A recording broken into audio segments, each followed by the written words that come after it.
Okie doke, let's do a little angle of elevation and angle of depression. So when I'm talking about the angle of elevation, so it makes you always have to start on the horizontal. That's super important. And then I'm going up. That is angle of elevation.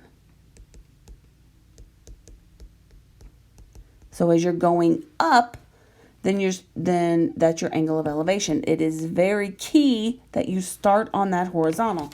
So, and a lot of times if I'm talking angle of elevation, so get ready for this little gem right here. I got this little feller and it's his eyes. So you're looking at that eye level. So from eye level and then up, that's going to be your angle of elevation. Or from that level down is going to be, it's called angle of depression. So starting at the horizontal is the key. If you go down, that's your angle of depression. All right. The key to this one is you always start at the horizontal.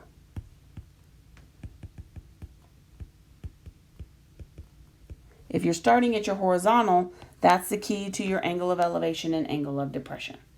All right. So if you're saying from a person, then the angle of elevation or depression. If it's from the ground, it's that horizontal up, right? So it just depends on what you're starting at. If somebody is looking at it, then it is that eye level. But the key is whatever the horizontal is, that's the main key. Okay? So let's take a look here at example 3. The length of the shadow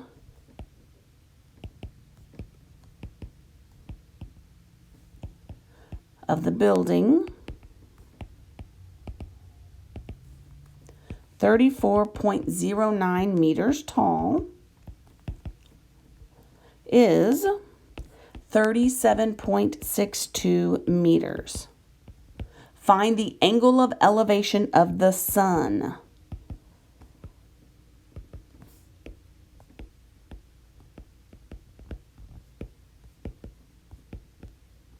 Okay, so the angle of elevation of the sun. So here I've got my fancy little building. Oh, look at me. I'm just so good.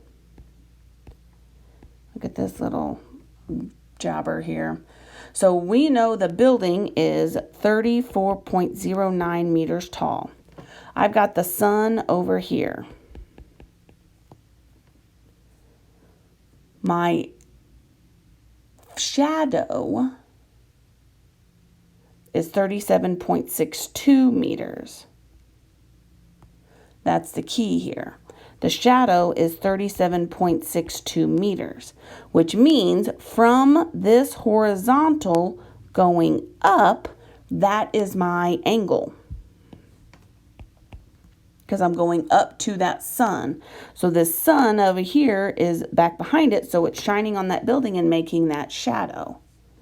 Okay, so if I'm looking at these values, if my building is 34.09 meters tall, and this is how far my shadow is, I'm looking at opposite over adjacent. Which trig function is going to take care of that?